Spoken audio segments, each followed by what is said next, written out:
नमस्कार जी। सत साहब सर। क्या नाम है जी आपका? रामरती। बहन जी कहाँ के रहने वाले हैं आप? मैं भिवानी से।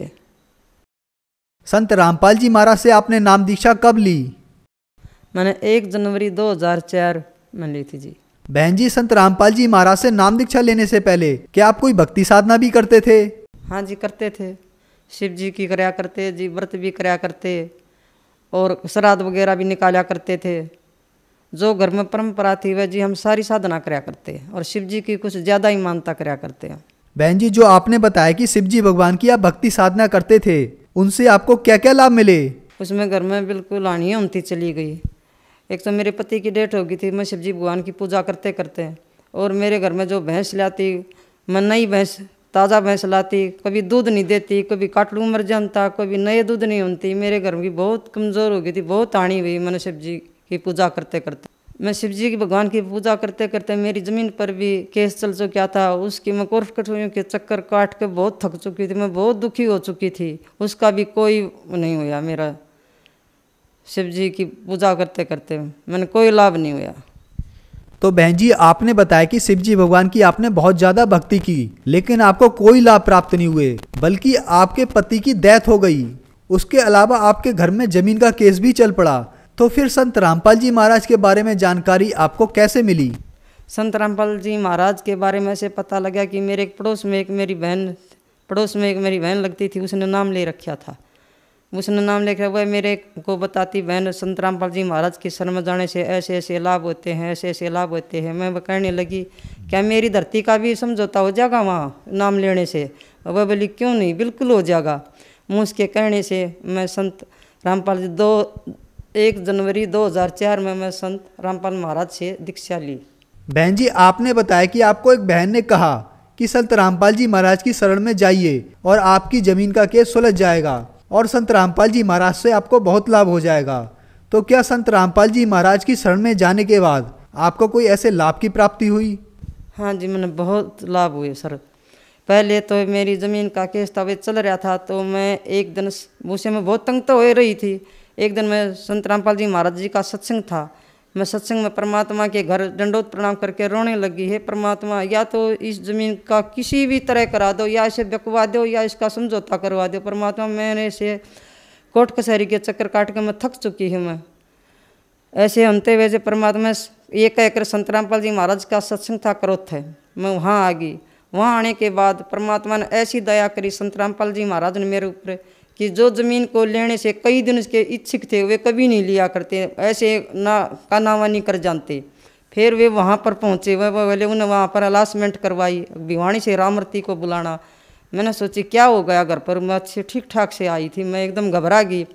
सत्संग होने के बाद मैं बाहर आई तो मैंने देखे तो वे जो ज़मीन लेने वाले थे वे बाहर खड़े थे। वह बोले, मैं बोली क्या भाई आपने अलासमेंट करवाई है? बोले हाँ जी आप हमने करवाई है। मैं बोलो भाई, बोला आप ज़मीन लेनी साहब की। मैं बोली भाई तुम नहीं लेते, तुम मन वैसे दुखी कर रहे हो ना। बोला बहन जी आप आपकी ज़मीन हम लेने के लिए आए सा। सर जी ऐसा हुआ परमात्मा ने वही 10 मिनट में हमारी हाँ ना होकर हमारी फैसला वही ज़मीन का हमारा काम हो गया। मैं दे इतने का मन मोल बताया, वह बोली ठीक से कल आने का आपकी रजिस्ट्री करवा देंगे। वह अगले दिन मैं घर आई, वे अगले दिन मेरे घर आ गए पैसे लेकर, और मेरी ज़मीन की रजिस्ट्री पहले मेरे पैसे दिए, बाद में उन्होंने मेरी रजिस्ट्री करवाई। आज से उस दिन के बाद मेरे घर में कोई भी उस ज़मीन के बारे में कोई भी झगड़ा नहीं है। वे जिसकी ज़मीन पर हमारा केस चल रहा था वे मेरे घर पर आकर बिल्कुल माफ़ी मांग के गए। बोले भाई हमने आपके लिए गलत कर रखा था। सर जी मेरे पेट में बहुत दिक्कत रहती थी तो मैं उससे बहुत परेशान हो गई थी। मैं एक दिन पुनिया डॉक्टरनी है भिवानी में, मैं उसके पास गई, उसने मेरे से अल्ट्रासाउंड कराया, दवाई दी। वह बोली आपका ऑपरेशन होगा। मैं बोली ऑपरेशन तो मैं नहीं करवाऊंगी। नहीं बोली क्यों नहीं करवाओ? मैं कहा कितने पैसे लगेंगे पहले पैसे बताओ। वह बोली आपके 12,000 रुपये लगेंगे। मैं बोली इतने पैसे तो मेरे पास है नहीं। बोली पैसे तो आप कितने लगेंगे, कभी करवा लियो, आगे करवाओगे तो और भी ज़्यादा लगेंगे। मैं बोली ठीक से। मैं संत रामपाल जी महाराज का सत्संग था बरवाड़े आश्रम में, मैं वहाँ गई। मैं परमात्मा से प्रार्थना की, हे परमात्मा मेरे बहुत दिक्कत रहती है पेट में। बोले बेटा परमात्मा दया करेंगे, और ये बोले जा बेटी ठीक हो जाएगी। उस दिन से आज 6 साल की बात होगी, मैंने बाढ़ न तो अल्ट्रासाउंड करा, न मन कोई गोली ली, न मेरे आज तक कोई दिक्कत है उस रसोड़ी की, मैं बिल्कुल ठीक हूँ। एक बार जी गर्मियों के दिन थे, हम पंखा लगाए, गर्मियों में बाहर सोते थे। एक फर्राठा था, उसका बहुत ऊंचा डंडा होता है, उसके ऊपर पता ना, हम गर्मियों में सो रहे थे, बाहर से सांप आया बहुत बड़ा, और वह सांप आकर उस डंडे पर चढ़ कर, सवेरे में उठी तो पंखे की तीनों पंखड़ियाँ में कटा हुआ था। मैंने सवेरे उठ कर देखा, पता नहीं क्या हो रहा है ये। मैं उसके पास गई तो सांप के 3 डंडूक हो रहे। पता ना परमात्मा संत रामपाल जी महाराज ने हमारी कैसी कैसी दया करी है हमारे ऊपर, हमारे ऐसे ऐसे संकटों से हम बचाए हैं परमात्मा ने। तो बहन जी, आपने बताया कि संत रामपाल जी महाराज की शरण में आने के बाद आपकी जमीनी विवाद का समझौता हो गया। इसके अलावा आपकी एक पेट में रसोली थी जिसका ऑपरेशन बताया गया था और वो भी बिल्कुल ठीक हो गई। तो फिर जो श्रद्धालु आज आपको सुन रहे हैं, आप उन्हें क्या संदेश देना चाहेंगे? संदेश तो क्या देंगे, प्रार्थना कर सकूँ भाई। संत रामपाल जी महाराज का सत्संग आता है वे साधना चैनल के ऊपर, उसने ध्यान से अगर 10 दिन भी सुन लोगे ना, तो भगवान ऐसा ज्ञान देता है, ऐसा परमात्मा का ऐसा निर्मल ज्ञान है जो शास्त्रों के अनुसार भक्ति देता है परमात्मा। उससे लाभ तो क्या, परमात्मा हमें सतलोक भी ले जाएंगे और जीवन मरण का मोक्ष भी दिवाएंगे हमें, और घर की तो बहुत, परमात्मा घर में तो बहुत सुख दे ही देंगे। आप सबसे प्रार्थना है संत रामपाल जी महाराज की शरण में और अपना कल्याण करवाओ। बहन जी, संत रामपाल जी महाराज की शरण में कैसे आ सकते हैं?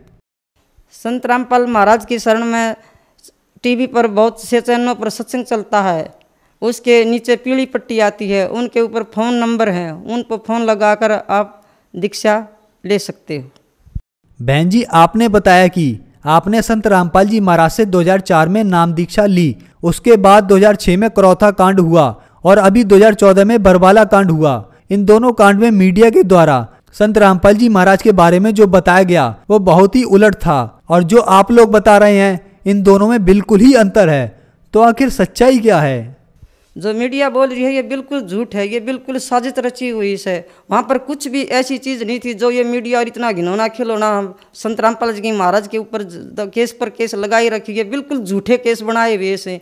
वहाँ पर कुछ भी नहीं था ऐसा। सर पर एक सच्चा ज्ञान और सच्ची भक्ति, परमात्मा की भक्ति है वहाँ पर, वो ऐसा ज्ञान सारी धरती पर भी नहीं है। ऐसे संत रामपाल जी महाराज हैं, ऐसे पृथ्वी पर कोई संत नहीं है और नहीं आएगा।